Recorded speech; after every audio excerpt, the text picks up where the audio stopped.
Because you've got this religious rebellion on the one side, and then you've got people who wants to sacrifice everything. And if you look at it like that, we talk about all these levels of the study of the word and all the levels that you can see. And because of that, Korah was able to seduce 250 princes. Because on the one side, you've got 250 princes that is in utter rebellion against Yahuwah. And directly opposite that, there is another 250 in the Bible that I want to show you. So what does a prostitute represent in the Bible? The sinful bride. The sinful bride. Every time God talks about idolatry, he says, you went whoring. You went prostituting. When you've got a prostitute, pagan kind of boldness and not a Nazarite boldness. Although you think you're a Nazarite, will you survive in the camp? No. You're going to be swallowed up by the earth. In Israel, in Jerusalem, the people of God, the Jews, have built the court, the court, the tabernacle court, the temple court of justice. And inside the most holy place is the Egyptian pyramid. But again, Judas was from the tribe of Judah, just like Messiah. Judas, his name was even Judas, with an S at the end. He was the Jew that had the money purse. Wow. The banking elites today still are the Jews with the money purse. Slogan of the one world religion is tolerance. These 250 princes were famous. Famous. Who's famous today? Be careful. They really loved. When you look at the statues and the idols today, you think, how stupid are those people? They made a dead idol out of a rock or out of a piece of wood. How stupid were they? No, they weren't stupid. These things were allowed. Out of the Roman Empire, you've got the Babylonian Antichrist being reborn. If we are not going to be part of this, if we want to make sure that we are not part of this group of rebellion against God, we need to look for 250 on the other side.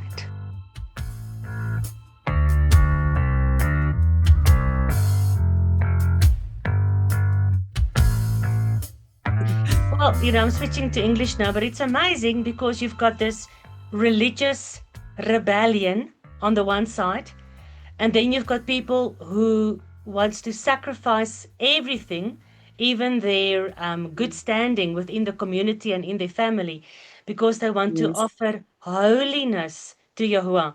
And that is exactly today's Torah portion. The rebellious offering and the true offering, and both of them has the same number. We'll look at this today. Wow. It is astonishing. So I'm hoping you're going to be here long enough to get all that in, because you're going to see these two groups of offerings, these two groups of priests. When I did the Torah portion, I realized, you know what? Actually, we've all been Korahs at the time. Oh, yeah, of course.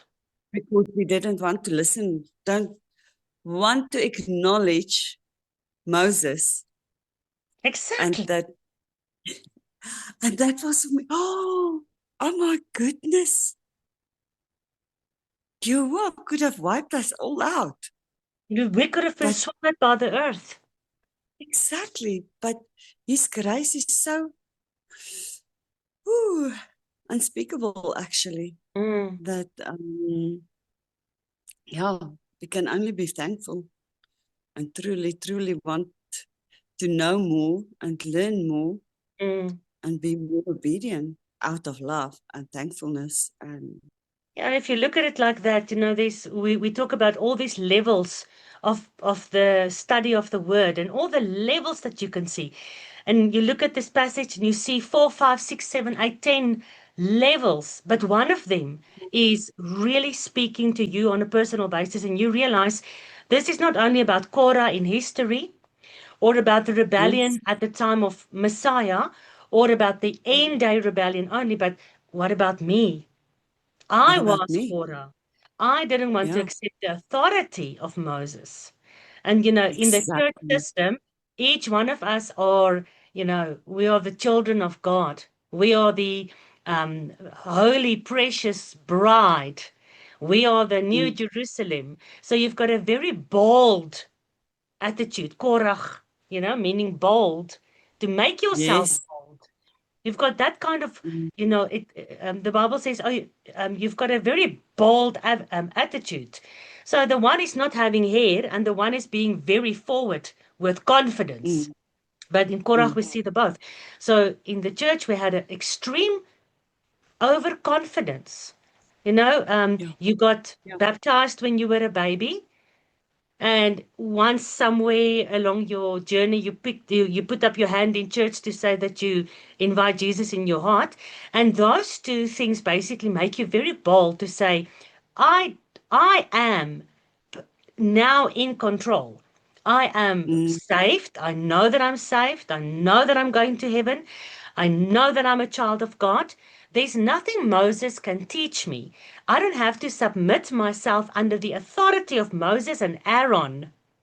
Moses, you take too much on yourself. It's too much work to try and teach us all of these laws of God. No, we got baptized when we were babies, like you said, your family said, and we've given our heart to Jesus, and that's enough. That is the simplicity of it. And because of that, Korah was able to seduce Mm. 250 princes. Now, when Yeah. you say prince, it's somebody in authority. So that means he's Yeah. in charge of a group of people. So you can imagine, almost the whole camp was basically seduced Yeah. by this thing Yeah. that we are all prophets. We are all children of God. Mm-hmm. And we don't have to submit ourselves to Moses. And I mean, that was you and me. Exactly. We were very Yeah. bold, very Yeah. arrogant. So Yeah. amazing Torah Okay. portion. Shabbat shalom for Shabbat shalom. everyone. Sorry, we were talking forever. I'm so used to Tani Petra talking to me in the mornings. Good morning to everybody else. We just had a nice chat with Sonia. Hello, Audrey, Dina, Divan, Juanet, Mariska. Hello, Pastor John. Good morning. Tani Petra, let's see how your hair looks now. Now it was still wet. Tabang Gaza. Good morning, Tabang. And Yolanda. Good morning to all of you and Shabbat Shalom. Shabbat shalom. Yeah, Shabbat Shalom. Good morning. I'm okay. How are you? Very well. We're all complaining about the coldness and the weather here in South Africa, but it looks like you guys Yes. have got a sunshine day. Yeah, for us it is sunny.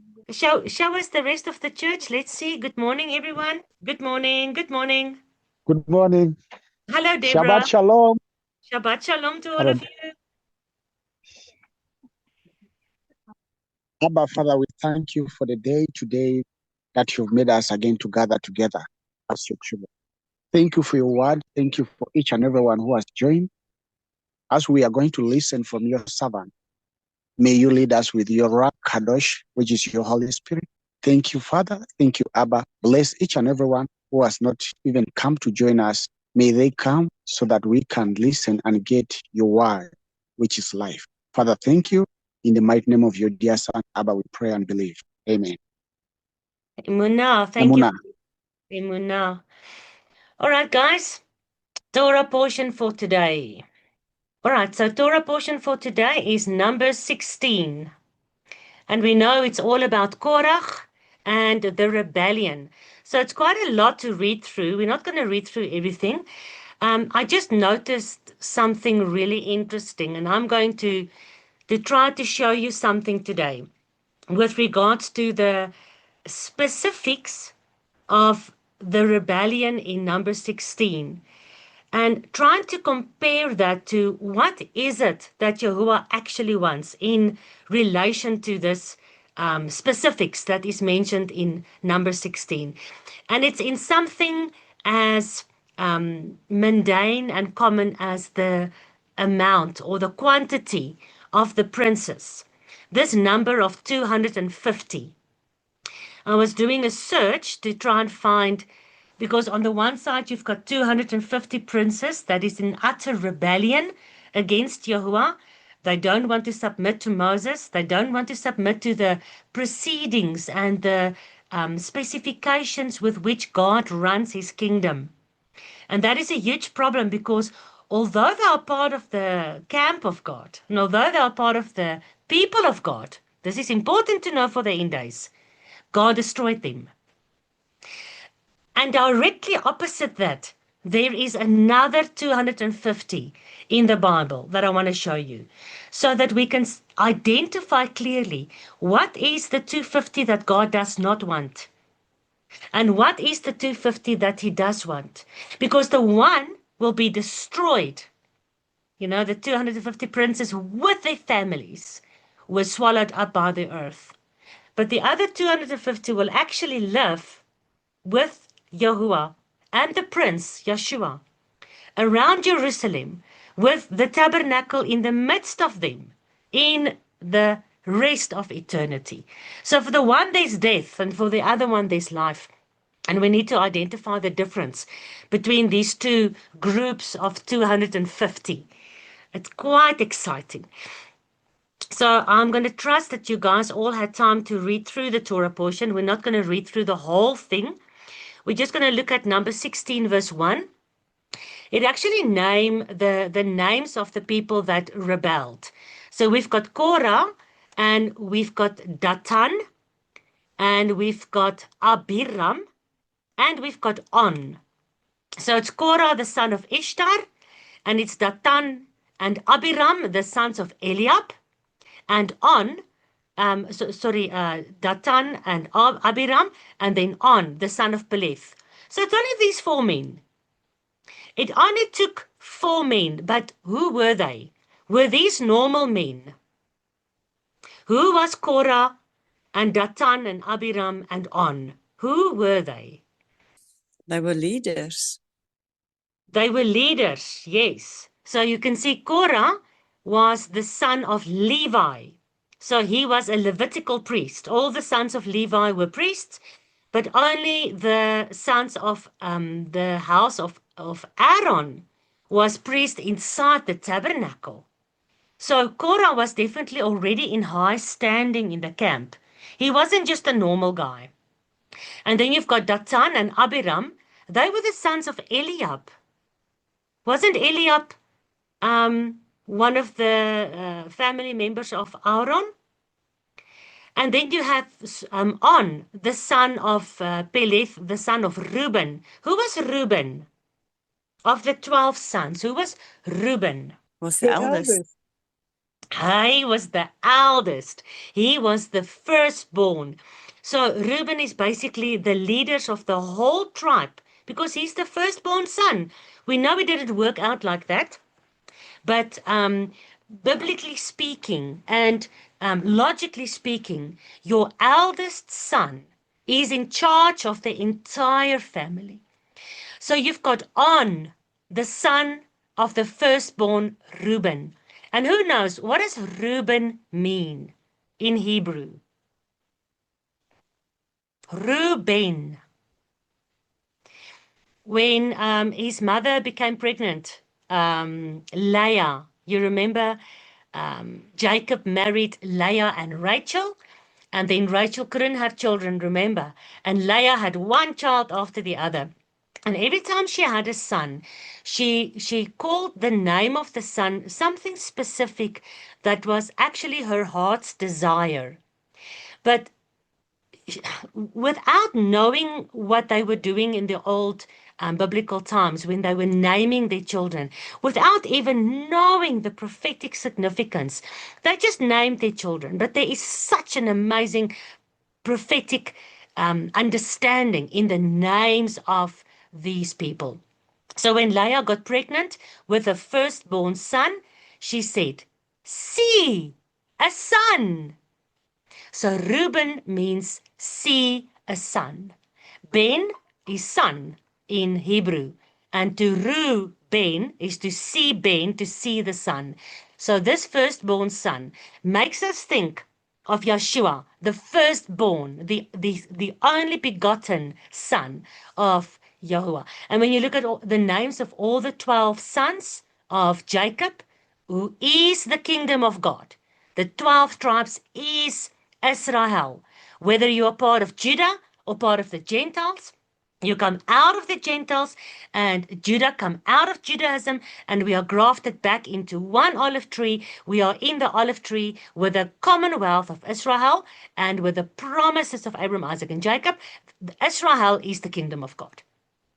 So the naming of all the sons has such a significant impact on the kingdom of God, not only on Israel historically, but on Israel today, you and me, and the rest of the lost sheep and the rest of Judah, but also very, very prophetically for the end days. So Reuben, see the son. But then what happened to this firstborn son? Did he take his place as leader of the 12 boys? Did he stand up when Judah wanted to kill Joseph? Did he make a difference? Did he lead his brothers into the righteousness of Yahuwah? Or did he actually take part in, at the end of the day, killing? No, that was Simeon and Levi that killed the people that circumcised themselves. But Reuben, I think he slept with one of his father's concubines. He actually went Yes. as far. Is that right? Thank you. He really did not take the place that he was supposed to take in terms of leadership of the 12 tribes. So, and here we've got On. On, the name On, in Hebrew, the son of Peleth, the son of Reuben, that word On in Hebrew means to be successful, to put effort in, but to do it successfully. It means your ability, your power, your strength, the force with which you put an effort in, and then you are successful.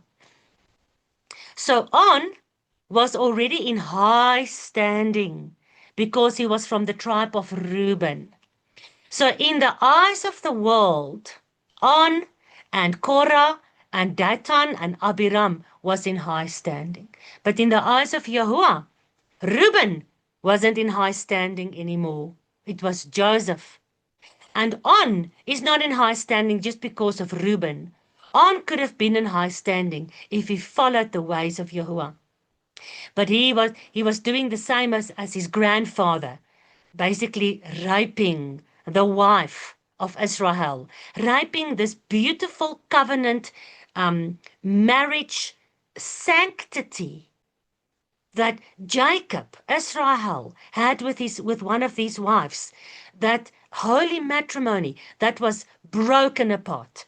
And he was by that signifying this breaking of authority, this breaking of Yahuwah's authority, this breaking of the holy covenant that Yahuwah has with his bride by following in the footsteps of Reuben.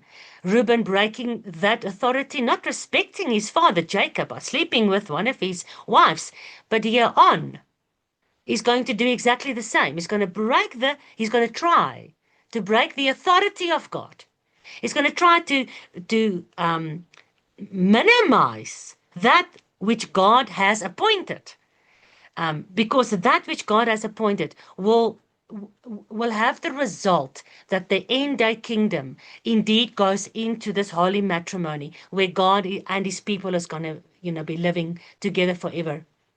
I'm not saying this without reason. I'm going to take you through a whole process of finding out how significant this is for the end days, not only for the rebellion in the end days and the deception and the tribulation and all those things, but for the ultimate plan of God, which is his Jerusalem, his house, his land, being filled with his people again, with whom he's going to live for eternity.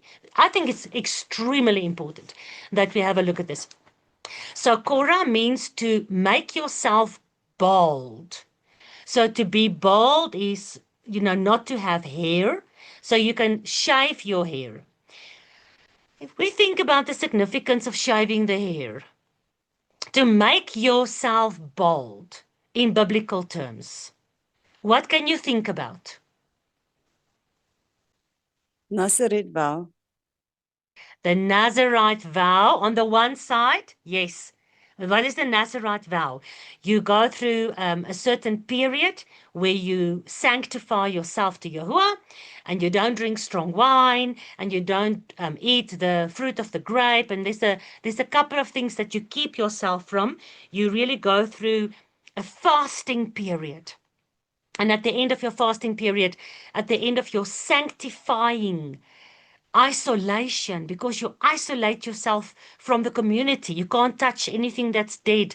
There's a couple of amazingly significant spiritual high standing requirements. But at the end of that, there's quite a hefty price to pay, because when you take your sacrifice to the temple to end your Nazarite vow period, that is quite a lot of things you have to offer. It's very expensive. We remember in the times of Paul, they said to him, the way in which you teach are making the Jews think that you are telling the Gentiles they don't have to keep the Torah. So, you're in Jerusalem now. You are finished with your Nazarite vow. You're going to the temple to show them. You are not teaching the Gentiles not to keep the Torah. You yourself are still keeping the Torah. You are still doing your Nazarite vow, which is somebody who really loves the Torah and understands the significance. And you go through a period that most people don't want to go through. That separation, that isolation, that fasting period. Go to the temple, show the temple, the priests, and all the Jews that you are not teaching against the Torah. But make a statement. Pay for your own sacrifices and for I think it was 4 other guys, 4 other men, so it was 5 in total. Pay for all 5 of your sacrifices so that you can beautifully end your Nazarite vow. So that was very expensive. So Paul did that, and you can imagine Paul walking around in Jerusalem, and he made himself bald. He has shaved off all his hair. And there's 4 guys with him that absolutely loves him, because he paid for their Nazarite sacrifices. And they're all walking around in Jerusalem, proving to the Jews they are still keeping the Torah. And this is what they're teaching the Gentiles. You still have to keep the Torah. Not to get you saved, Gentiles, but to come out of your paganism, where the Torah is rebelled against, where it's ignored, like Korah and On is rebelling and ignoring the authority of God. And to teach the Gentiles salvation from your law breaking, salvation from your disobedience to the Creator God is only through the blood of the sacrificial lamb. But now you come back into covenant with God, and now you continue keeping the Torah. The Torah is not to go and save you. The Torah is to call you to salvation. That's why the Bible says Yeshua is the goal, not the end. The goal of the Torah. So when the Torah calls you, you read the Torah, you see everything that you don't do right, and it leads you, because the Torah is Yeshua in the flesh. He's the word that became flesh. It leads you to Yeshua. With Yeshua's blood, you get your forgiveness, and Yeshua reveals the Father, and Yeshua reveals the Torah to you, and you start understanding this beautiful, deep significance. So the significance of the name of Korah, to make yourself bold. So here Korah made himself bold. Maybe he did a Nazarite vow. So that puts Korah in an even more high standing in the camp. Why? Not only is he a leader, not only is he from Levi, but he's one of the few men that goes through the whole Nazarite fasting period. So he's a religious leader. He's a forceful man. He's strong. And he's in high standing. Am I still talking about Korah in the past? Or am I talking about religious leaders in high standing, seemingly following the Bible of the end days? I'm talking about both. All right. What else can you remember in the Bible talking about making yourself bold? Can somebody else think of something else? You were not supposed to make the sides of your head bald. Correct. There's a verse in the Bible, thank you, Tani Petru, that says you're not supposed to shave, the men, of course, now, ne? You're not supposed to shave the corners of your beard. It says specifically, I think it repeats in the New Testament as well. You're not supposed to shave your hair for the dead. For the dead. For the dead. What did that mean? What did the pagans do? For They the shaved it. Yeah, they shaved their head and they carved things under their skins because of the death. Yes, they still worshipped the demons, of course, with their idolatry, and they had their priests who were speaking to the demons and the spirits, and it was a real living religion. Even Paul says, behind every idol, there's a demon. All right. So these demons started teaching the priests, and the priests started teaching the community.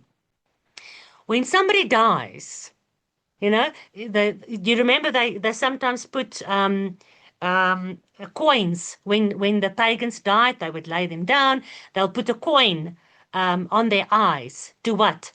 To pay, what was their god's name? I can't remember.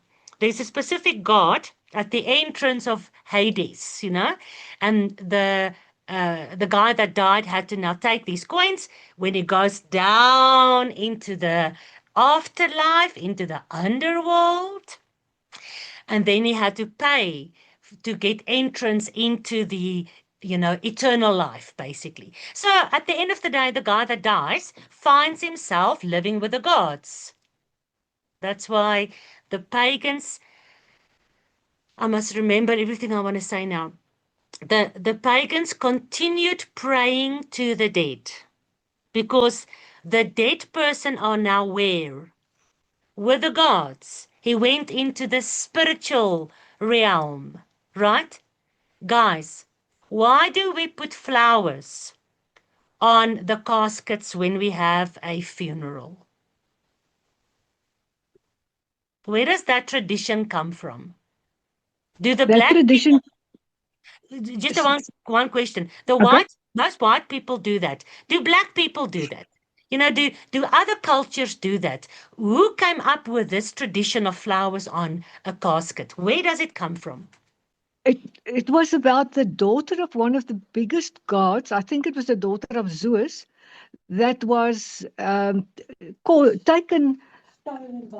She was stolen by Hades and taken into the underworld. And then her mother always sends flowers down to her because she loved She loved nature. She's in the winter months with Hades, and in the spring. And in the winter months she's with Hades, and in the springtime she's on Earth. Or maybe wasn't it the other way around? Because in springtime, my mother was able to get those flowers, and the only way to send flowers down into the underworld was to put it on the casket of the person who was dead and was going into the underworld. So we've got a lot of these pagan traditions because even still today, if you look at the saints, what is a saint? Saint Peter, Saint John, Saint Mary, Saint this and Saint that. What are the saints? They are highly religious. They're people that were highly religiously recommended. But were they dead or alive? Were they saints when they were alive or when they died? No, only when they died. Only when they died, they were made saints. So even today still, I'm not going to say all the Roman Catholic churches, but in the Roman Catholic system, they still pray to the saints. Why?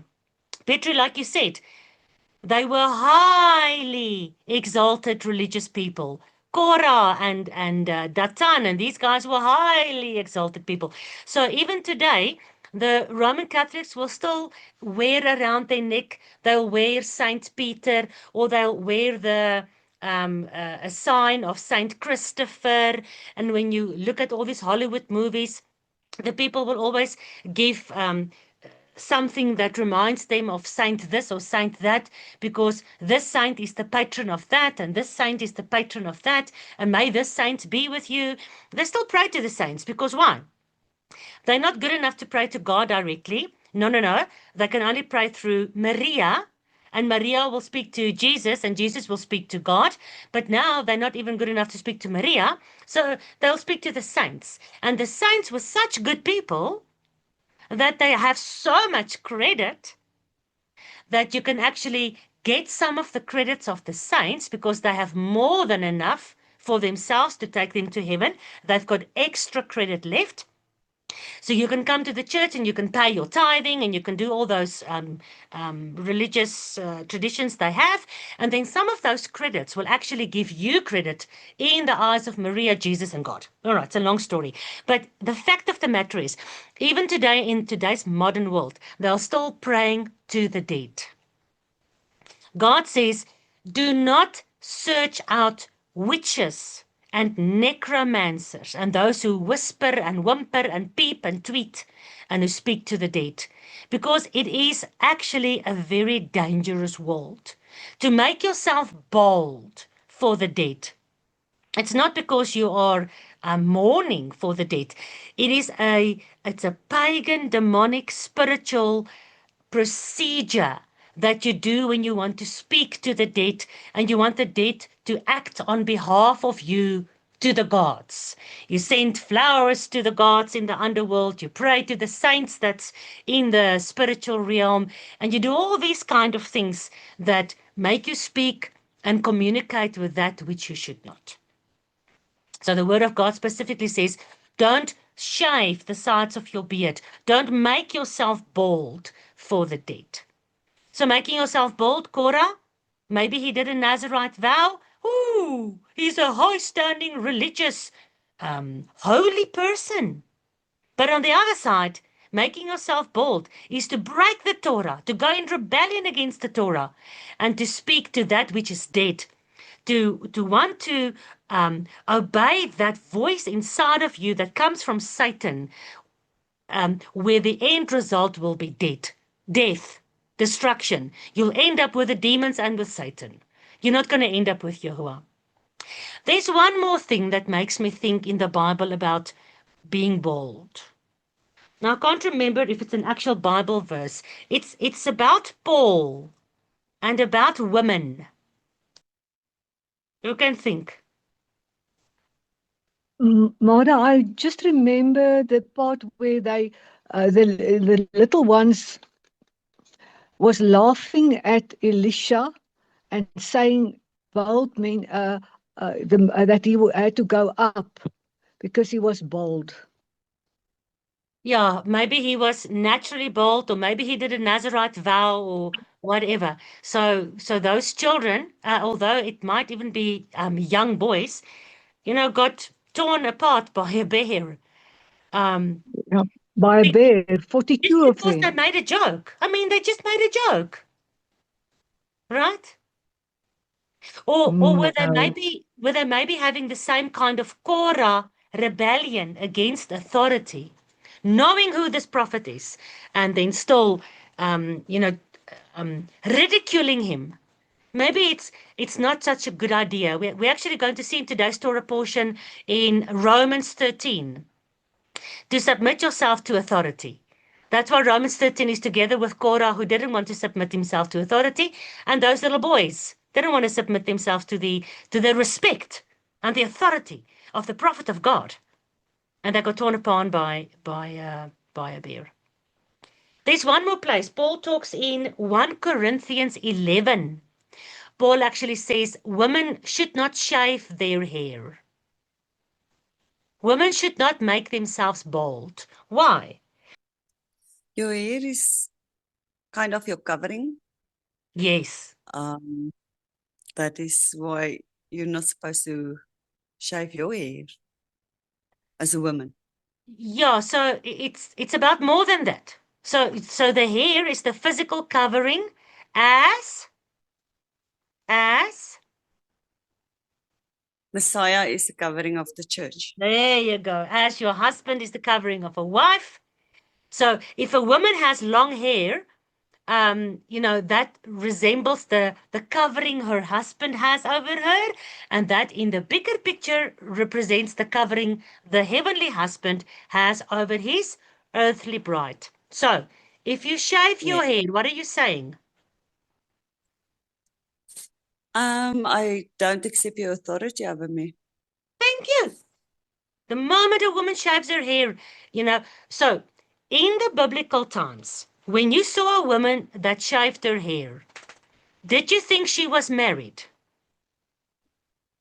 No, the prostitutes shave their hair. Now we get into it. The prostitutes shave their hair so that they can be identified as a woman that has no covering, no husband. Don't worry, you can come and sleep with me. I don't have a jealous husband somewhere that's going to come kill you. And I'm definitely not under the authority of the God of Abraham, Isaac, and Jacob. I'm a prostitute. I've got no submission to the authority of the God of heavens. I do what I want. I do what's good for me. I do what I feel like doing to earn money, and all those kind of things. So what does a prostitute represent in the Bible? The sinful bride. The sinful bride. Every time God talks about idolatry, he says, you went whoring. You went prostituting with the pagan nations and the pagan gods. By your pagan traditions, you are a whore. So God said, do not make yourself bold, because the prostitutes are bold. And to shave your hair for the dead, that is pagan prostitute traditions. Don't make yourself bold like that. When you're in the camp and you walk around bold, it can only mean one thing. Either you are Elijah or Elisha, either you're Elisha because you're bold, or you have done a Nazarite vow. But outside the camp, if you're bold, then it probably means you speaking to the dead, you're a prostitute. Inside the camp, when you speak to the dead or you're a prostitute, you're not going to survive inside the camp. There's no ways. You're going to be thrown out, you're going to be stoned to death, or God's going to get you swallowed up in the earth. So Korah, this thing to make yourself bold, to make yourself a prostitute, to make yourself decide in your own eyes to do what you think, or your church or your family, your religious spirit, to do what the pagan religious spirit Rehoboam has been indoctrinating this world with, that is to make yourself bold. And will somebody like that survive in the camp?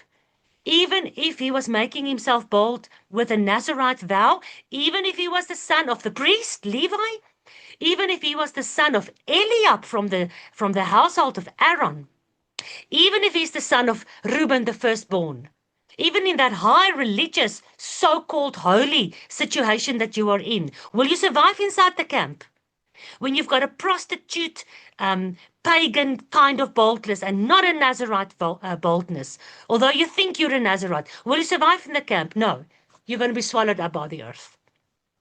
And I see a huge picture of this for the end days, because Korah means to make yourself bold, not only as a prostitute, but even as a Nazarite. But with what kind of attitude? And then Datan means belonging to a fountain. So you've got Korah and Datan, make yourself bold, belonging to a fountain. You've got Abiram. Abiram means the lofty father. Ab, Arim. Abba, Arim. To lift up Abba, or to lift up the father. So was Abiram lifting up Father Yahuwah? Or was he himself a father, a ruler, a prince in this camp? And he was lifting himself up. And by that, he was basically lifting up his father, Satan. Because Yeshua said to the Jews in his time, although you are from the tribes of Levi and you are priests, your father is Satan. You're the seed of the serpent. And of course, on, which means successful, strong, forceful effort that you put in. So these four guys did something amazing. With all this prophetic spiritual meaning inside their names, they went through the camp and they said, it's not right for Moses, verse 3, to lift himself above the congregation of Yahuwah. So they went around the camp and they started Lashon Hara, Yolanda loves that word because she knows what it means. Lashon hara is exactly what the serpent did. Was the serpent bold enough to speak in front of God to Adam and Eve? No. He went behind God's back. Like with Absalom. Was Absalom bold enough to speak to all of Israel to say, I'll be a better king than my father? Was he bold enough to do that before David? No. He went behind David's back and he stole the hearts of all the people of Israel. Was the Pharisees bold enough to speak in front of Yeshua when they planned to kill him? When they called false witnesses? So all this understanding of the boldness of Korah. He went behind God's back and Moses' back and Aaron's back, and he started Lashon hara, talking around the campfire, talking softly and skimmering inside the tents and stirring up the feelings of the people against Moses. I was just thinking now, when you mentioned Absalom, he also defiled his father's bed. He raped 10 of Yes. David's concubines. Yeah. And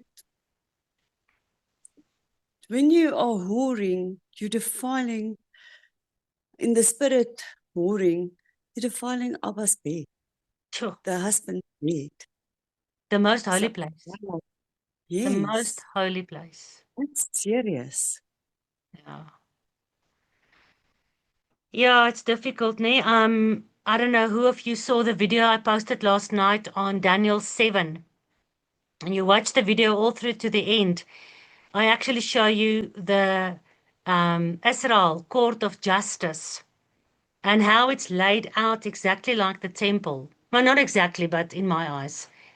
And there where the most holy is of the temple, that is where they put the Egyptian pyramid in the most holy place, which is the most intimate place of Yahuwah with his people. And that is where the covenant, the Ark of the Covenant is there. The presence of God is there. The high priest that represents the entire camp goes in there. It's the fulfillment of the marriage covenant. And in Israel, in Jerusalem, the people of God, the Jews, have built the court, the court, the tabernacle court, the temple court of justice. I can say that in brackets. And they built it so the layout looks very similar to the temple, for me anyway. And then they've got the forecourt. You can see the forecourt in the court of justice. You can see the holy place and you can see the most holy place. And inside the most holy place is the Egyptian pyramid that represents this new world order, the one eye of Lucifer, the Pharaoh enslavement system, the sun god worship system of Egypt, the rulership over Israel. They put that of everything they could have chosen. The Jews in Israel, in Jerusalem, built a court of justice. And they put a pagan pyramid in the most holy place. So, Sure. the Bible is not without symbolism. So many layers. But so is the enemy. He's not without symbolism. He speaks exactly the same as God speaks. He does exactly the same as God does. God says he does nothing without telling his prophets first. The same with the enemy. He will do nothing without showing you in your face, laughing at you for how blind and stupid the prostitute system of this world is. The 10 concubines have been raped by Absalom, the son of David, who wanted to take the throne of David to be king. This is hugely prophetic. Dirk, good morning. Morning, Mara. Morning, all. Shabbat Shalom. I just want to add to that very interesting note. We haven't watched your video yet, but about the pyramids that they placed there. I cannot tell exactly which teaching it is. There's a channel by the name of Eating Wild Honey and Locusts. Dr. Stephen Pidgeon speaks on that channel quite often, and he recently, in the last 2 weeks, did a video. I'll quickly look for the link or the title and share it. It's very possible that, like for instance, the pyramid at Giza could have represented the Tower of Babylon. And he's got a whole theory behind it that makes a lot of sense. And as such, it would have spoken of the rebellion at the time of God against the Most High. So in that respect, it makes a lot of sense to me if you say they put a pyramid there, because that is the spirit that they follow, that spirit of rebellion and actually coming up against the Most High Elohim. Just thought I'd share that quickly. Oh, thank you. That is highly significant. You know what? Once you start seeing the breadcrumbs, Hansel and Gretel, once you start following the breadcrumbs, you start seeing evidence everywhere. Everywhere you look. In history, in the present day, in the future, in the buildings, something as stupid as buildings. No, man, maybe they just decided to build it like that. Really? Really? You look at the Tower of Babylon. It had to have a huge base. When you read the book of Yashar, you'll see how far they actually built the Tower of Babylon. It took a year for one man to walk up the Tower of Babylon with a couple of bakstenen, bricks, on his back to get the bricks to the boulders at the top of the tower. And when he fell, the book of Yashar says, nobody worried because many men fell. It took them a year to walk up to take the bricks. And when the men fell and they, fell to the death, nobody cared because the whole world was there. There was millions of people. People were indispensable. But if he didn't have a chance to take the bricks off his back and leave the bricks there for them to build, then they would cry. Because then that whole year of that effort of the guy bringing the bricks is lost. They didn't care about the men. The whole thing about that high tower, if you read all these books that the Roman Catholic Church took out of the Bible, it was really to try and penetrate the firmament. So yes, I am a flat earther. Absolutely, the Bible is full of it.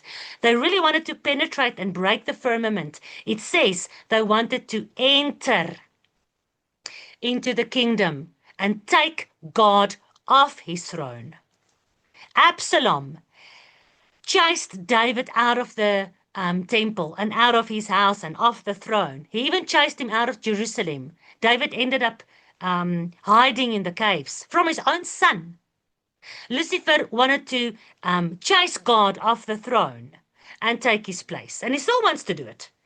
And Nimrod wanted to chase God off the throne and take his throne. So isn't it amazing that this pyramid, that we're going to watch that video now and see the connection with the Tower of Babylon, this spirit that wants to chase God off his throne and take his place, that is what is being signified by that court of justice building inside God's holy, not so holy today, but it was holy and it's going to be holy again in the future, Jerusalem.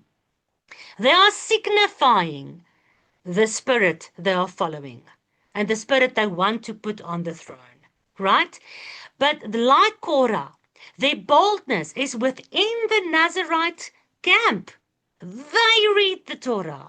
Not a lot of it, but they do. They follow Shabbat. They keep the holiness of Hashem. They are the Jews from the loins of Abraham, Isaac, and Jacob. They speak the Hebrew language. They live in Jerusalem. It's within God's own family that the Antichrist stands up. And yet he's the king of Babylon and of Egypt. And no wonder God said to Israel, come out of Egypt. And he says to Israel in the book of Revelation, come out of Babylon. Babylon and Egypt, It's got the same spirit at the end of the day. So thank you for that, Dirk. This kind of spirit in the bold sons who have force and successful power and high standing in the historical camp, in our times today, think about those men and women, and in the end days, the 10 kings that rules the world, and the religious leaders and the one world religion and blah, blah, blah. All of them says, Moses, it is not right that you lift yourself up above the congregation. What is another word for congregation? What is the Wow. kahal? What is the Uganda church called? The kahal, ne? So above the true kahal, it is not right that Moses must lift himself up. Now, What about you? Judas did the same. Judas did the same with Yeshua. He was Yeah. also a high-standing one, Yeah. and he had the money purse, and money is a big factor, Yeah. and he did the same. And was he a stranger? No, he was inside. He was a brother. Yeshua has been prophesied by David in the Old Testament that says, "It is not my enemy that lifts his heel up against me. It is my own brother." That's why we've got Cain and Abel, Jacob and Esau, Ishmael and Isaac, Joseph and Judah. You've got the cycle and the picture and the prophecy over and over and over again. Judas was from the tribe of Judah, just like Messiah. Judas, his name was even Judas with an S at the end. He was the Jew that had the money purse. Wow. The banking elites today still are the Jews with the money purse. Even, who do you think paid for the Jerusalem Court of Justice? Take one guess. The Jews. Who specifically are in charge of all the money in the world today? The Rothschilds? Ah, go watch that video of Daniel 7 that I posted last night. Go see. Go see. Judas still he was the Jew with a money purse. And he understood quite a lot. He spent time with Yeshua. He wasn't one of the 70 disciples. He was one of the 12 disciples. So Yeshua washed his feet. It's from inside God's very own. That's why the Antichrist will be able to deceive the world. Because he's not going to look like the Antichrist. Because he's going to come from the inside of God's own kingdom, God's house, God's word, God's Bible, God's rules, God's, what can I say? The perception that is coming from the very inside. He cannot be the Antichrist because he's from God. Anyway, the same as with these 4 guys. All right. Now I've got another question. So Korah and Datan, Abiram, and On, they started whispering in the camps, and they started getting 250 princes. Lucifer started Lashon Hara, behind God's back in heaven, right? He started whispering around the corners. Yeshua says, nothing that you whisper in the dark will not be shouted out from the tops of the roofs, will not be brought into the light. But Lucifer was going behind God's back, and he was gathering a third of all the angels. Was Lucifer in high standing? Can any Tom, Dick, or Harry convince a third of all angels to rebel against God, like Lucifer did? Can any Tom, Dick, or Harry convince 250 princes of the camps of Israel to rebel against Moses, like Korah did? Can any Tom, Dick, and Harry convince the whole world to build a tower? Because just before that, God destroyed the world with a flood. One guy. Do you think he's just a Tom, Dick, or Harry to convince the entire world that knows God just destroyed everything a couple of generations ago with a flood. Come, let's build a high tower. Not only so that if God sends a flood again, we can climb upon the high tower, but also so that we can go and fight against God, as the book of Yashar says. And we can kill all the angels and all the spiritual beings, so we can kill God, and Nimrod can sit on the throne. Lucifer wants to sit on the throne. Korah wants to sit on the throne. It's the same agenda and the way in which this spirit works through men today. There will be a lot of talk in the camp. There will be a lot of talk in Egypt. Remember when Pharaoh said, "Oh, Moses, you are teaching the people to keep Shabbat, and now they don't want to work on Shabbat. So what am I going to do? I'm going to make their load heavier." So he took the straw away. So now there's a lot of talk in Goshen, where Israel is living. Moses, because of you and your God and your Shabbat, we are now being hit heavier by Pharaoh. Who's in charge today? Whose emblem or symbol is on the dollar bill? Pharaoh. The pyramid, the triangle with the eye. Moses, you and your God and your Torah and your Shabbat is causing us not to be able to buy and sell, not to be part of this world. It's causing us to be persecuted by Pharaoh and by the slave drivers. It's causing us to be whipped with a what? The slave drivers, their whips. It's causing us to work harder. You'll own nothing, but you better be happy, because if you're not, we're going to whip you. You know, you can't go outside of your 15-minute cities, but you better be happy because Big Brother is watching you, and we can see your facial recognition if it looks like you're starting to rebel against this Pharaoh.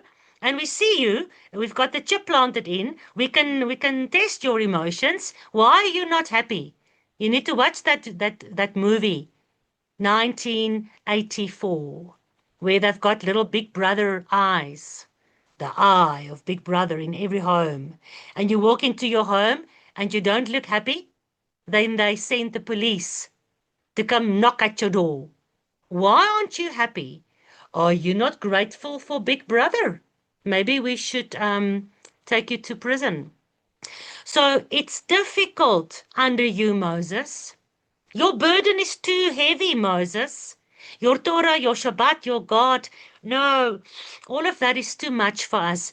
We are going to take the mark of the beast. We are going to follow the beast, the lawless one. We are going to follow the easy religion, the comfortable religion. We're going to follow all these high-standing religious rabbis, pastors, government leaders, presidents, popes, whatever, Hollywood movie stars, even the messianic pastors. There'll be wolves in sheep's clothing. Yeshua says, be careful that you're not deceived.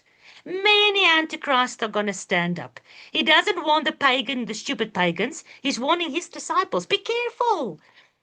We're going to follow these. They look like they are Nazarites. We're going to follow them, but they are taking us out from under our submission to Moses. And are we submitting to Moses? No. What does Moses represent? It's Moses and Elijah that appeared in a vision with Messiah. And he said, you'll see the kingdom of God before you die. And those three disciples saw the kingdom of God, the law and the prophets, with Messiah, the living law and prophets, the living word, in the middle of them. That is the sighting of the kingdom of God. But we don't want to follow Moses and the prophets. You know, in the New Testament, it says just love your neighbor. So the slogan of the one world religion is tolerance and love for your neighbor. Lesbians are welcome, and homosexuals are welcome, and pedophiles, are welcome. I'm going to have to mute some of these things for YouTube. Trans pastors, cross-dressing, drag inside schools, inside libraries, inside Sunday school classrooms, teaching your children. So we are not going to be submitting under the Torah. The Torah is old. It's not going to work for the new world. Jesus Christ brought in the new world. He made us free from the law. Therefore, it's called the lawless one. He brought a new law in where it says, as long as you love God and your neighbor, you are fine. Doesn't matter what that definition is, because the Old Testament and John in 1 John 5 verse 3 defines love as obedience to the Torah. But the new religion of this world, the one world government who will end up deceiving the whole world to worship the anti-Messiah, says, as long as you love your neighbor and as long as you love God, you are fulfilling the law. So we follow this lawless one who brings in this new religion. And no wonder, because from the inside, not some Antichrist Obama or King Charles or Donald Trump, but all of them anyway are Jews, but anyway. But from the very Son of God, from the inside of the house of God, will come forth the Antichrist. I'm saying something really difficult, but I've done quite a lot of studies comparing Jesus Christos with Yeshua the Messiah. And no wonder the whole world, which one will they follow? This one, Old Testament, Torah, Jew, no, it's too much. This one that they read about in the translated New Testament, without ever reading the law and the prophets, they follow this one. The whole world will be deceived by this. The whole camp was deceived by these 4 guys, Korah and his 3 guys. Okay. Now, before I get to the 250 princes and before I get to the eternity of 250, I'm going to show you. I want to ask one last question. What did they accuse Moses of? They said, you take too much upon you. Seeing that all of us are holy, we are all holy. Yeah, Korah, you're holy. With that kind of rebellion inside of you. You're a hypocrite. You're a pretend. You're a wannabe. We are all holy. Why do you, Moses, lift yourself up? Tell me, what does God say about Moses? Oh, Moses tries to lift himself up. What does God say, Chrissy? He's the most holy man, humble man that lived. God said Moses is the most humble man. What is the opposite of being lifted up? Proud, humble. So Moses was the most humble man, but the world says Moses lifts himself up. So, Mara, can I ask you something? yeah. I was wondering when you were just speaking about the deception, that even the elect will be deceived. If possible. Is there not this deception already that the Torah is old news? Is that not one of the deceptions that we've been warned again? That is the deception that the serpent started in the Garden of Eden. So the deception that the Torah is not for people that follows God is ancient. Ancient. It started in Genesis 3. And it's going to continue all the way to the very end until the Bible says Yeshua will destroy the lawless one, which is the Antichrist, because he stands for exactly for what you are saying. This deception. What does it say? How will he end up deceiving everyone? The Bible says before the revelation of the Antichrist, there will be a great falling away. The church says, ooh, there's a great rapture. Tra-la-la-la-la. No, there's a great apostasy. So what does apostasy mean? Falling away. Falling away from what? From something that you sort of believed in. So there'll be such a falling away from the law of God in the end days. The Bible says the love of many will wax cold because they do not have a love for the truth. Only the Torah is truth. Yeshua says it, Paul says it, Peter says it, God says it, the whole Bible is, your Torah is truth. There'll be a falling away from the truth. And that's why the Bible says, David says in the Psalms, God, stand up. It's time for you to act, God, because why? They have made void to nothing. They've made your law. So when the entire law, including the Shabbat, is going to be made void in such a way that if you keep the Shabbat, you'll be killed if you're not a Jew. I've done many studies for you on the Jews from the synagogue of Satan and the Noahide laws. But the whole world's going to say, yes, we don't keep the Torah, so we are happy with the Noahide laws. Those are beautiful laws. The whole world is run by them. And we're going to say, no, we want to keep the Torah. We hate the Noahide laws. The Bible says, your head will be chopped off. The Noahide laws, when you read the entire laws, and I've done it for you on the BitChute studies, I'll put the links in, it says specifically that you will be beheaded when you are caught breaking the Noahide laws. So, Chrissy, you're 100% correct. The deception of the Torah is not just for the end days. The fact that the Torah is not for anyone else but the Jews is one of the biggest deceptions, and both Jew and Christian believes that. But, you know, those who are grafted into the olive tree, who comes out from Judaism and out of Christianity, they know that the Torah is the very words of God. God says, follow these words and you will live. Choose today between life and death, your choice. Adam and Eve, listen to me and live. Do not listen to me and die. The wages of sin is death.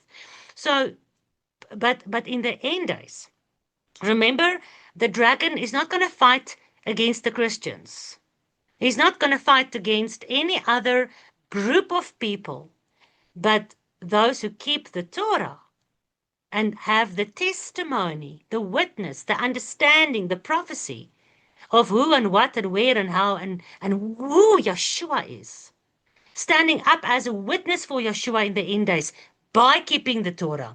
That's the only group of people that the dragon will fight against. And they're born into that religion. So how do people keep themselves from looking like a target in a world that might end up to where we're subservient to a group of people who are Islamic jihadists? I think the easiest way is, and you guys preach it just like I do, is follow the Most High. Because when you're keeping the Sabbath day holy, you're not likely to be at a pro football game on the Sabbath day and getting blown up. There's things like that. You're keeping the feasts of the Lord, which is going to have you at certain places at certain times. Right. You're also wearing the full armor of God, right? So as we're studying the scriptures, we're aware. So we see things that come. Our discernment's better. We're going to target things. The Spirit works through us when we're obedient, and that's that armor, and that's our biggest defense. I mean, that's literally the only defense. I mean, the training that I have, dude, I can't. And Yeshua says, be careful. If possible, even the very elect can be deceived. So if you have a witness for Yeshua and you're keeping the Torah, how can you be deceived? By somebody that's going to look like Yeshua and that's going to talk a little bit Torah. So the deception is going to be even worse. The world is already deceived. The Torah is not for you. So they're already deceived. But how will the Antichrist deceive those who keep the Torah? That's the question. What will the deception be in the end days for those who do not fall for the deception that the world has fallen for, that the Torah is done away with? It's a very deep question. All right, guys, I want to run because I want to get to the 250. All right. So, how many princes? Verse 2, Numbers 16, verse 2. They rose up before Moses, these 4 guys, with certain of the children of Israel. So they got certain of the camp of the normal people. You've got your leaders and you've got the normal people. And they had 250 princes of the assembly who were what? What does verse 2 say? These 250 princes were famous. Ha! Famous. Who's famous today? Be careful. But not just famous in the camp or famous in the world, but famous in the church, in the congregation, it says. And it continues. These 250 princes were men of renown. Ha! Ha! Come. Come. What does that mean? Come, guys, come. You know this. Men of renown. Where have you read that before? That's a Nephilim. Ah, Pamela, that's the giants. Nephilim. Read for us Genesis 6. Who said that? Sorry. Was it Sonia? Who answered? Yes, was me. Okay. Read for us Genesis 6 verse 4. There were giants in the earth in those days, and also after that, when the sons of God came into the daughters of men, and they bore to them, they were mighty men and excited of old, men of renown. That's a modern King James Version. Modern King James Version. So the sons of God, remember, from the very inside of God's own kingdom, comes down the rebellious sons, Korah and all his leaders, On and what was it, Nadab, and all those 4 guys. So the sons of God came down, and they raped and chose women on the earth, and they mixed the angelic seed with the human seed. God said in his Torah, don't do it. And they bore forth what comes when a man knows a woman. What comes forth? Life. But these were Nephilim. The word for giant is Nephal. What does Nephal mean? It means to be fallen. When you go deep into the Hebrew, it is like when you do an abortion and the aborted dead baby falls out with the dead blood. Because these Nephilim, when they died, their bodies went to the dust, but what happened with their spirit? The Bible calls them the evil spirits, the demons. I'm hoping you've done these studies with me. The demons are not fallen angels. You've got fallen angels who created the Nephilim, the men of renown, that were worshipped like gods. And when their bodies died during the clash of the Titans, you need to study what was the clash of the Titans. Very interesting, where the Nephilim killed off one another. The world could not sustain them because they were eating up the world. Look at my Enoch studies. And then they were destroyed. Israel, Joshua, David, they had to continue destroying the Nephilim. And all the Nephilim that died were never created by God. There's no life in them. So when the fallen angels and the women came together, what came forth was death, not life. And when these bodies died, those spirits are the evil spirits that we have, the demons.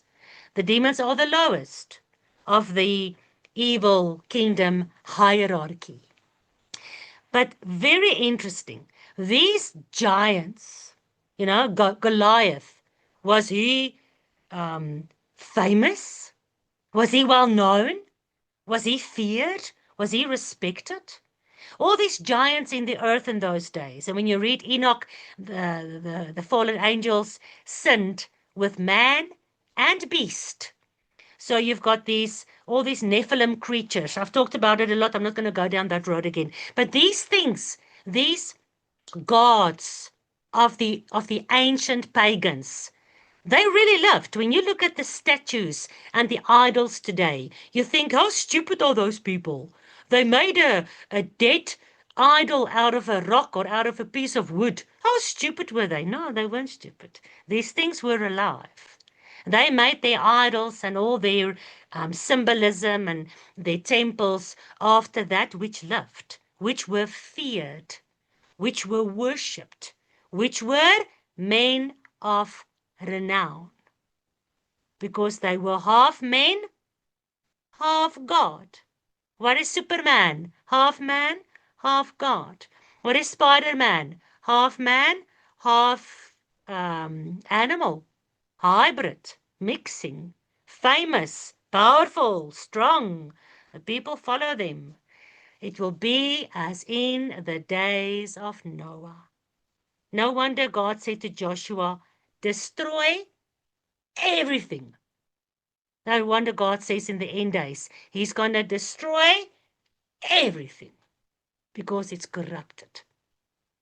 Right, so these 250 guys who were men of renown, together with Korah and all these other guys, they were really ruling the place.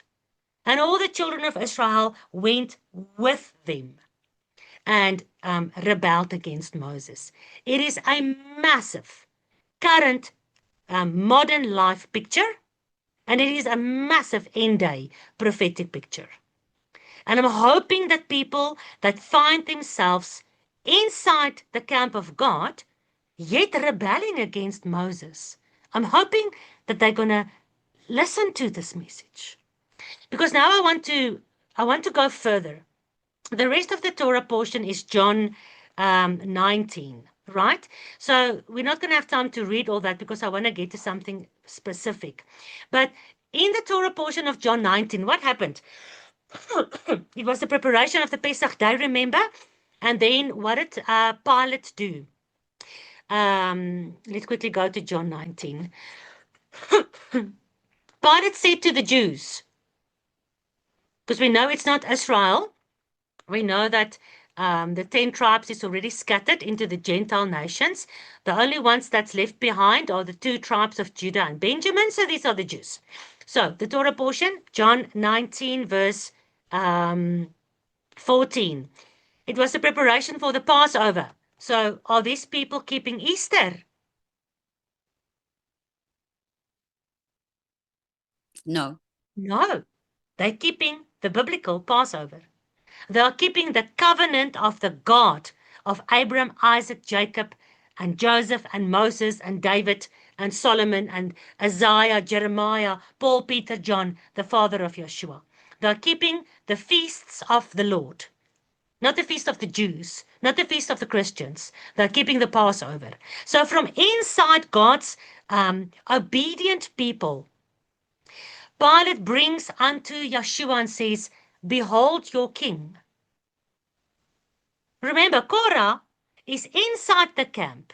He's part of the Levitical priesthood. Maybe he made himself bold because he was a Nazarite, but basically he was a prostitute at the end of the day when you see the true intentions of his heart.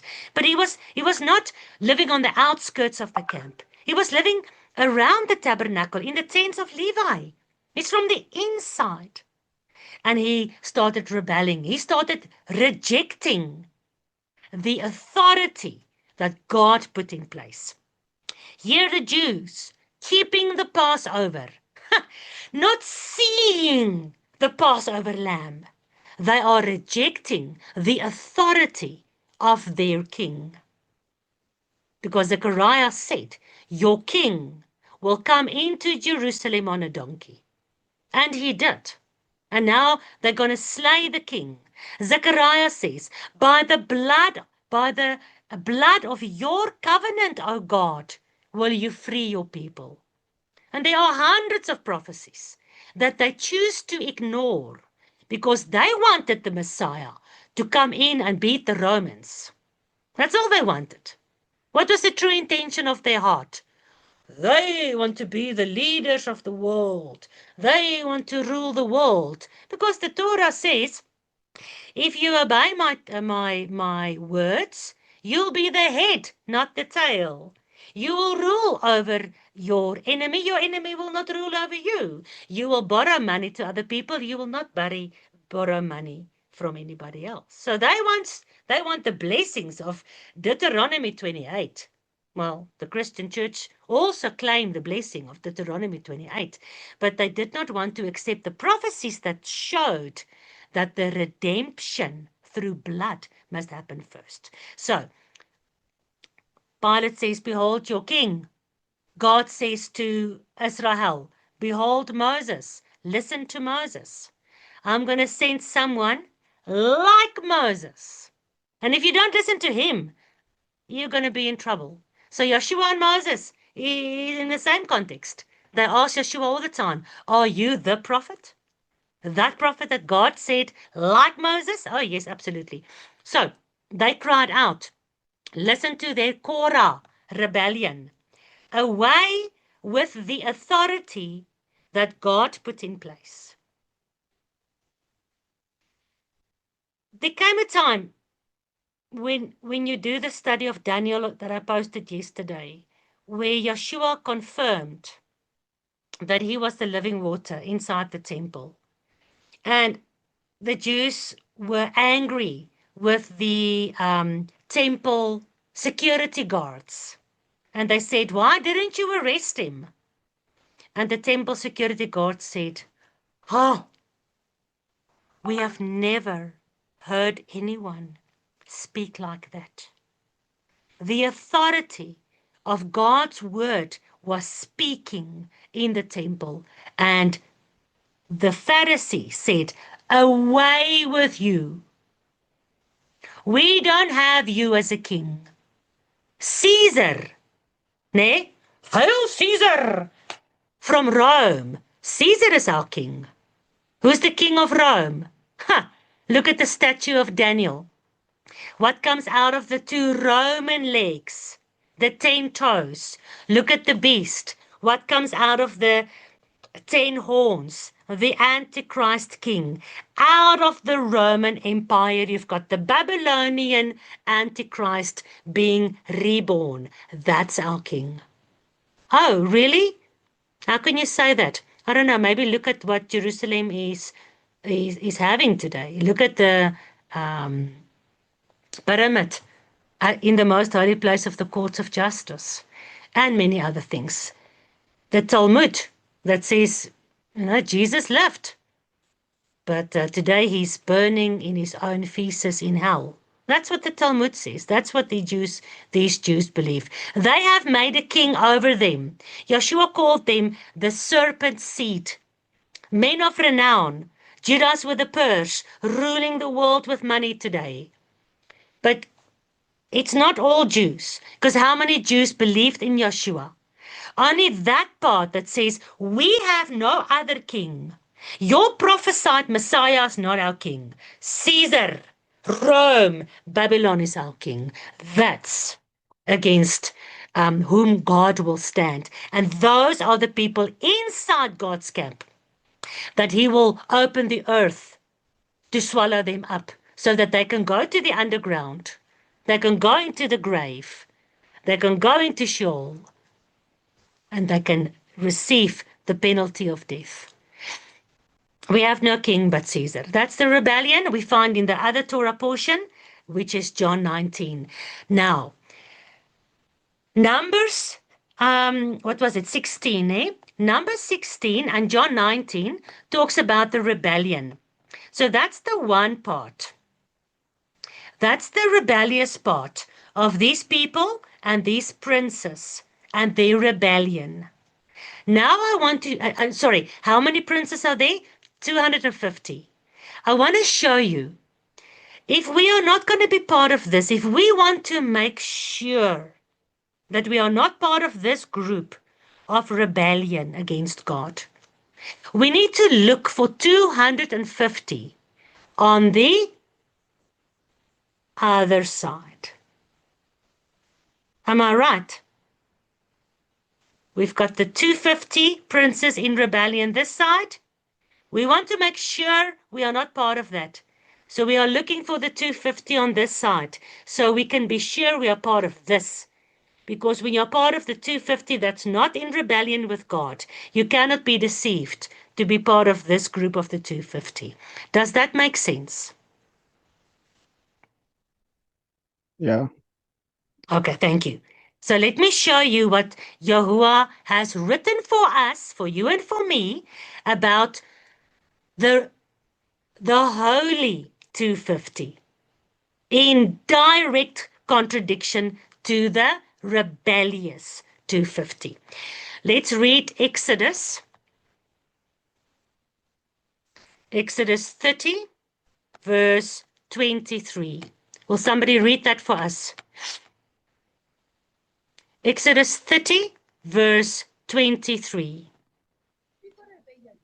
It reads, Take thou also unto thee principal spices of the pure myrrh, 500 shekels, and of sweet cinnamon, half so much, even 250 shekels, and of a sweet calamus, 250 shekels.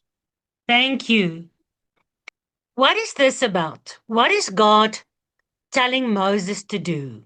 Why must Moses get 250 shekels worth of sweet cinnamon and 250 shekels worth of sweet calamus? What must Moses do? In Exodus 30. Look at Exodus 30. What must Moses do with the cinnamon and the calamus and the spices? Holy ointment. Yeah. The holy ointment, the anointing oil, the incense. God is weighing, He's giving the weight of the ingredients of that which is holy to Him. Francis, just mute. That which is holy to God, you're weighing off 250 shekels sweet cinnamon and sweet calamus.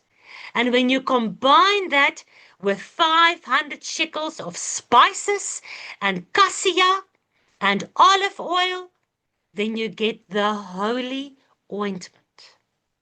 And where's the holy ointment used? It's used inside God's beautiful house, in His tabernacle, in His temple, to anoint the altar, to anoint all the utensils that's used in God's service in the end days, to anoint the real priests, not the rebellious ones, because the rebellious priests, Korah and his group, are 250 in rebellion. But you come out of rebellion and you get anointed with the oil that's made of 250 shekels of cinnamon and 250 shekels of calamus. So you want to know what is holy to God in direct contradiction to what is unacceptable to Him. You go according to the specifications of the Torah. Because at the end of the day, Yeshua is called the Messiah, Moshiach. It means anointed one. He's anointed with what? With the anointing oil that is made up of what? 250 shekels of cinnamon and calamus as part of the ingredients. So can we be part of the 250 calamus and incense and cinnamon that is the anointing of our Messiah, or are we part of the 250 in rebellion? Your choice. Because you're going to end up in the grave when you are in rebellion, or you're going to end up where? Where are you going to end up if you become part of this Torah movement of our Messiah? You're part of this 250, not these ones. Where will you end up? With God. And you know what? You're not lying. Let me show you, Tannie Pietri, why will we end up with God? Let me show you. He's going to build for His people 250 suburbs around Jerusalem. In Ezekiel 48. And if you've done the studies that I've put for you on YouTube regarding the end of ages, you'll see how the prince in the millennium lives with his people in Jerusalem at the last books of Ezekiel, Zechariah, and Isaiah, your three most prominent, together with Daniel, end-day prophets. Look at Ezekiel 48. I'm not going to read the whole chapter. We're not going to have time. You can go read it. Ezekiel 48, Ezekiel 45, 46, 47, 48 is all talking about the millennium. All right? Who goes into the millennium? Oh, I don't know. The Bible says the 12 tribes of Israel, which is made up of the 2 tribes of Judah and all their companions, as well as the 10 tribes of the house of Israel with all their companions, which includes the Gentile from any tribe, nation, and tongue, who is part of the ingathering from the 4 corners of the earth, grafted back into the olive tree, where the anointing oil comes out of. We want to be part of Messiah, the Moshiach, the anointed one. You have to be an olive. How can you be an olive if you're not in the olive tree? Oh, you want to be a wild olive tree? Go be a wild olive tree with Korah. Good luck with it. Ezekiel 48 is about the 12 tribes living around Jerusalem, and Judah's on the east and Ephraim's on the west, exactly like they were around the tabernacle. Very prophetic. When you've heard me talk about east and west, no time to go into that. The priest, the rest of Ezekiel 48 is about the priest, right? The oblation of the priest is for the people of Israel. But these priests are not Levitical priests. Well, they are, but they're not from the rebellious sons. They're actually from the sons of Zadok. In the time of David, he made the family of Zadok from Levi. He made them priests. So Ezekiel 48 is about the 12 tribes living in the holy city, together with the priest of Zadok, who's bringing the oblation, the sacrifices to God, and is using the whole sacrificial system for the people. So the priests offer holy oblations, the son of Zadok, not the sons of Korah. But where do these priests that is serving the 12 tribes, where do they stay? Where are these priests staying? Verse 11 of Ezekiel 48. It shall be for the priests that are sanctified of the sons of Zadok, who keep my charge, who do not go astray when the children of Israel went astray, as the Levites, Korah, went astray, the Levites today, who's going to build the 3rd temple and bring the sacrifices and rule the world with the Noahide laws when they went astray. The sons of Zadok does not go astray. This oblation of the land, this offering of the land that is offered unto them will be a most holy thing by the border where the Levites live. And over against the border, listen to this, the border of the priests, the Levites will have 25,000 in length and breadth, and this is the size of the area that's set out for these priests that is serving God in the millennium. All right? But look at this now. The suburbs, you know what a suburb is? The small suburbs of the city shall be towards the north. How many? How many suburbs of Jerusalem towards the north? 25,000. Ezekiel 48, 250. verse 17. 250. 250. And towards the south? 250. And towards the east?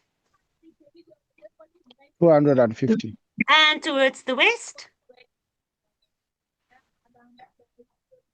250. Guys, 250 princes can be swallowed up by death, and they will.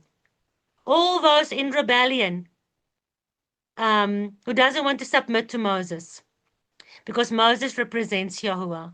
Korah, you want to rebel against Moses? Yahuwah is gonna kill you and let the earth swallow you up.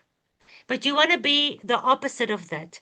Then you be part of the 250 shekels that make up the anointing oil from the olive tree. And you be part of this royal priesthood that lives in the 250 suburbs to the northeast side or west of Jerusalem in the millennium. Those are the choices. Adam and Eve had two easy choices. Eat from the tree of life, do not eat from the tree of knowledge. And the world today still has the same two choices. Eat from the tree of life, or do not eat from the tree of life, and eat from the knowledge of good and evil that is either out there in your religious world leaders, men of renown, the gods that will come down of heaven, or even the good and evil that's inside your own brain, that is corrupted by the seed of serpent inside of you. Because if you eat from the tree of life, you are eating from the Torah. Even in the Kabbalah, they say the Torah is the tree of life. The whole Bible is about the tree of life. A tree has what? Leaves. What are these? These are the leaves, the pages of the book. So the leaves are for the healing of the nation. Are you sick? Then start eating the leaves from the tree of life and you will receive healing. The fruit from the tree of life has the seed inside of it. Yeshua says the seed is God's word. And was Matthew, Mark, Luke, and John, Paul, and Peter written when Yeshua said the scripture is the seed? No, it wasn't. It was the Old Testament. The law and the prophets is the seed of the word. If that is not found in you, then it means the seed of knowledge, your own or Lucifer or your leaders, that knowledge is found within you. Then you are part of the 250 princes that move with Korah.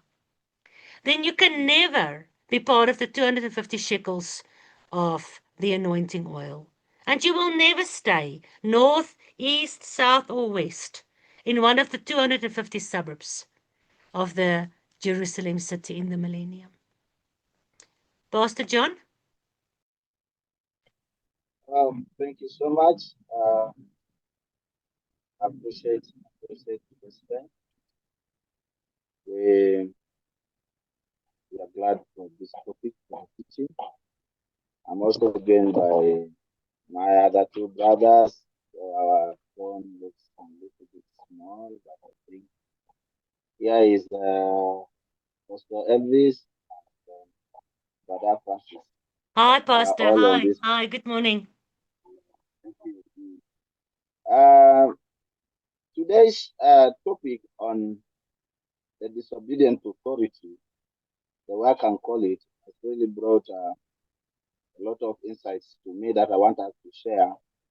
A lot of people do not know in today's times what to do to anybody called a leader or to who God has appointed authority. This Korah, Dathan, and On were just people without wisdom. They were ignorant of who Moses was. Moses was anointed man of God. He was anointed with purpose of leading the children of Israel to where God wanted them to be. But then, to these people, they did not know. The Bible tells me in Psalms 105:15, do not touch my anointed, so might not be no harm. Definitely, God had already even talked to Aaron and Miriam on Numbers 12:7 that Moses is the meekest. He had no any other person because he could talk to Moses face to face. But they did not know exactly how this could bring an impact on the negative part of their life. Of course, they had to reap from the wrath of God. And this is still happening even in us today. We do not know how to treat the people that God has ordained this authority. In fact, this topic has already brought me back to testify to all of you here that before I became a believer, I was against the authority and the government. In fact, the leadership of the Ugandan president, I did not like it. And yet I did not know why. There was no reason if I was asked. But in my heart, I said, as if this man is not the right person to rule. But now when you read in Romans 13, leaders are put in by God himself. And you have to obey the authority. The Bible says to me, he who goes astray will find the wrath of God. The wrath of a leader will come upon him. This now enlightened my eyes. I said, this what I've been doing is evil. I've been hating people without cause. It tuned me into knowing exactly what is on the ground. Yes, if you could check verse 45 of 13. There we go. For he is the minister of God to thee for good.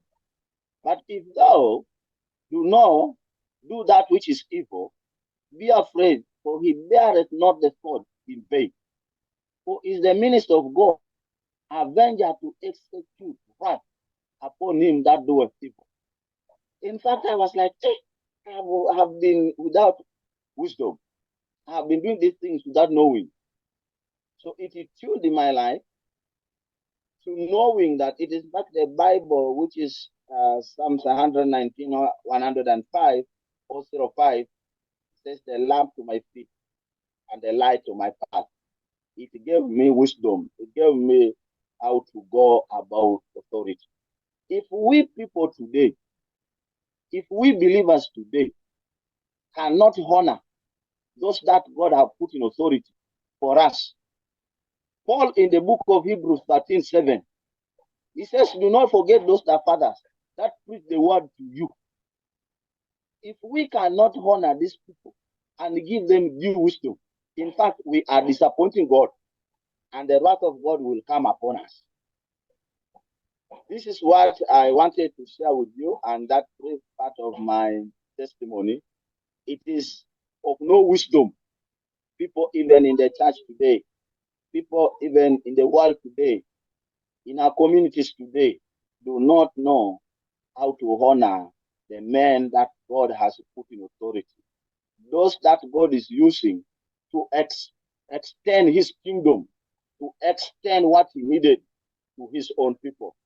That's why when we talk about the kings, people no longer honor this of God. They honor the Caesars, they honor the Pilates, they honor who and who. That's why they could say, crucify this one, because they are after the world which is leading them astray. Those that are going into destruction, they are those that they honor. But the ones that God has put in to bring to them light, to show them the way to eternal salvation into the kingdom of God, they do not honor them. This is the wisdom which I have learned from this topic. Thank you very much. We appreciate Thank you, it. Pastor John. Yeah, very nice to meet the rest of you guys. Very nice to see you.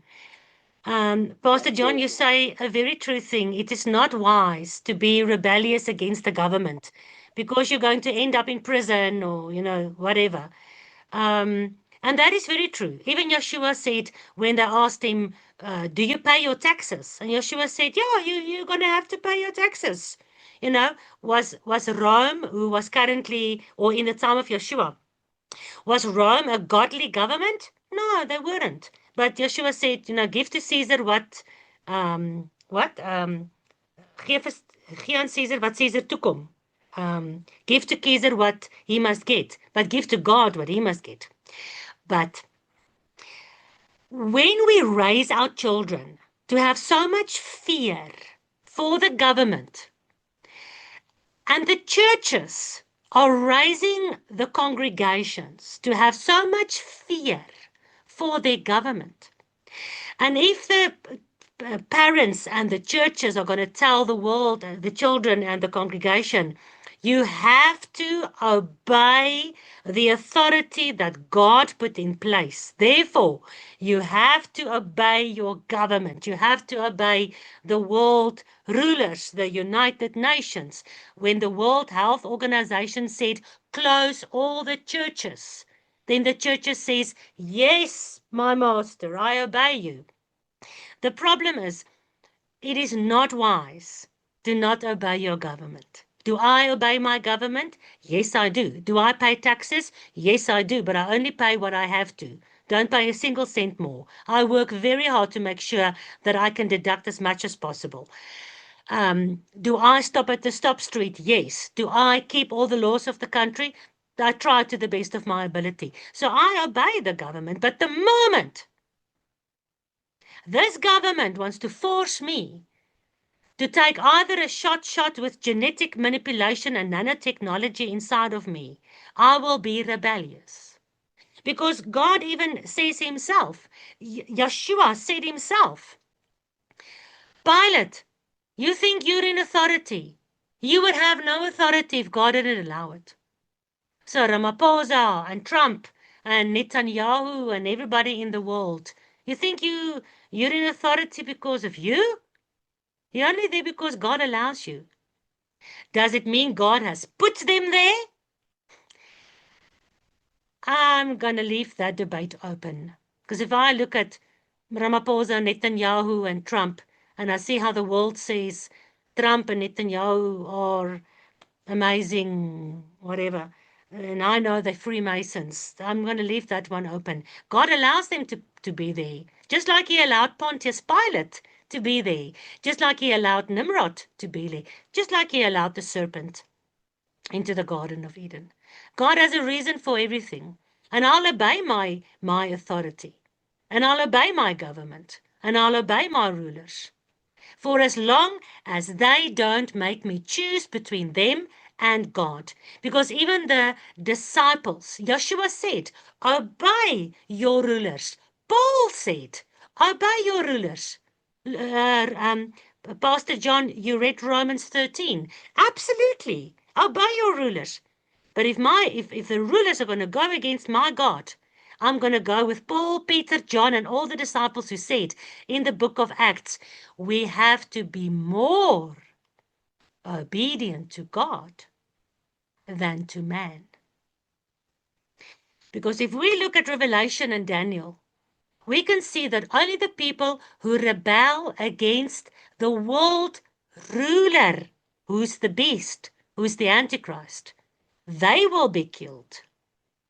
Why will you be so stupid as to rebel against the world ruler, the Antichrist? You'll do what he tells you, won't you? Because, hey, he's your ruler.